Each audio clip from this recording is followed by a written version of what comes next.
Hello बच्चों, let's read the question. The question says select the wrong statements.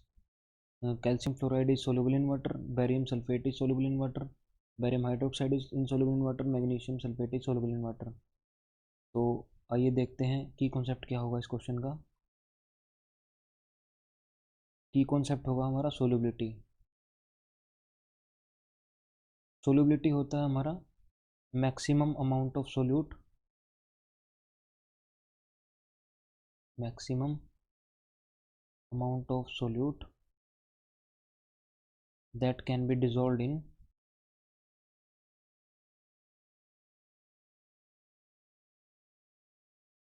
specific amount of solvent।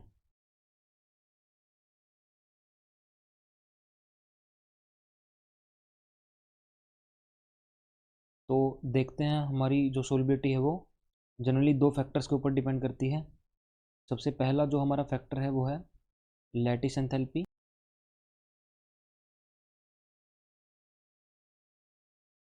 और दूसरा है hydration enthalpy.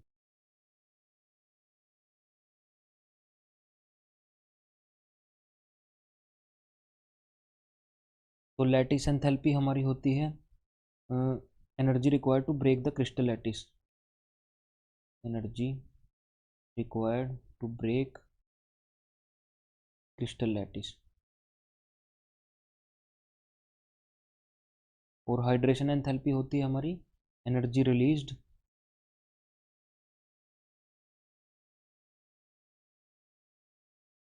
When ions gets hydrated, when 1 mole of ions gets hydrated। तो हमने brief में लिख लिया है यहाँ पे।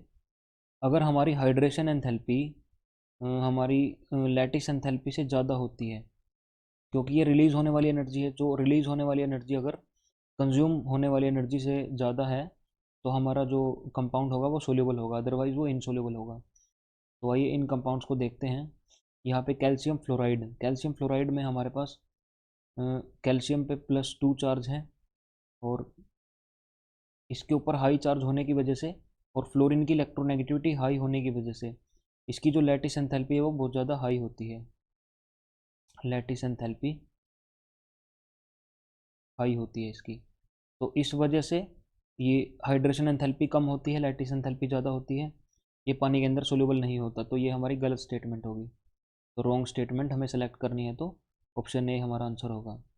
तो बेरियम सल्फेट को देखते हैं, BaSO4। BaSO4 में हमारे पास दोनों के दोनों आयंस हाई चार्ज पोजेस करते हैं। तो बैरियम भी हमारे पास 2 पॉजिटिव है, सल्फेट भी सल्फेट 2 नेगेटिव है, और दोनों का साइज़ सिमिलर है, दोनों का साइज़ सिमिलर है, यानी इनका साइज़ आप बहुत बड़ा है, साइज़ काफ़ी बड़ा है इनका। तो उस वजह से इनकी जो लैटिस एंथैल्पी होगी वो हाई होगी। इनकी लैटिस एंथैल्पी हाई होने की वजह से, हाइड्रेशन एंथैल्पी कम होने की वजह से BaSO4 भी हमारा इनसोल्यूबल होता है। ये भी हमारा इनसोल्यूबल था, ये भी हमारा इनसोल्यूबल होगा। तो ये भी हमारा इनसोल्यूबल है। तो बैरियम हाइड्रोक्साइड को देख लेते हैं। बैरियम हाइड्रोक्साइड में हमारा जो बैरियम का साइज़ है वो काफ़ी बड़ा है, और OH नेगेटिव का साइज़ काफ़ी छोटा है इसके कंपैरिजन में। तो इस वजह से इसकी जो लैटिस एंथैल्पी है वो लो होती है। वैसे तो दोनों ही कम होती हैं, इसकी लैटिस एंथैल्पी भी और हाइड्रेशन एंथैल्पी भी, लेकिन अगर दोनों को कंपेयर करें तो लैटिस एंथैल्पी हाइड्रेशन एंथैल्पी के कंपैरिजन में कम होती है। तो इस वजह से ये स्लाइटली सोल्यूबल होता है। सोल्यूबिलिटी एक रिलेटिव टर्म है, इसको हम कभी भी ये नहीं बोल सकते कि ये पूरा का पूरा डिजोल्व हो जाएगा। तो ये हमारा रिलेटिवली पानी के अंदर सोल्यूबल होगा, तो इस वजह से हमारा सी भी गलत है। तो magnesium sulphate is soluble in water, MgSO4। MgSO4 हमारा इसके ऊपर 2 पॉजिटिव, इसके ऊपर 2 नेगेटिव, इसका साइज़ काफ़ी बड़ा है हमारा सल्फेट आयन का, और मैग्नीशियम का साइज़ स्मॉल है, क्योंकि ये हमारा सेकंड ग्रुप का सेकंड एलिमेंट ही है, सेकंड ही एलिमेंट है, और बैरियम हमारा सेकंड लास्ट एलिमेंट है। तो मैग्नीशियम इस वजह से इसका जो साइज़ में डिफरेंस है, मैग्नीशियम का साइज़ छोटा है, सल्फेट का बड़ा है, तो साइज़ में डिफरेंस होने की वजह से जो हमारी लैटिस एंथैल्पी है वो लो होती है, इसकी लैटिस एंथैल्पी लो होती है और हाइड्रेशन एंथैल्पी ज़्यादा होती है, तो इसलिए मैग्नीशियम सल्फेट हमारा सोल्यूबल होता है पानी में। इसकी सोल्युबिलिटी थोड़ी कम होती है, लेकिन फिर भी in comparison to other species ये हमारा सोल्यूबल होता है। तो हमारी जो ये स्टेटमेंट है ये डी सही है। तो option A, B and C would be the correct option to this question.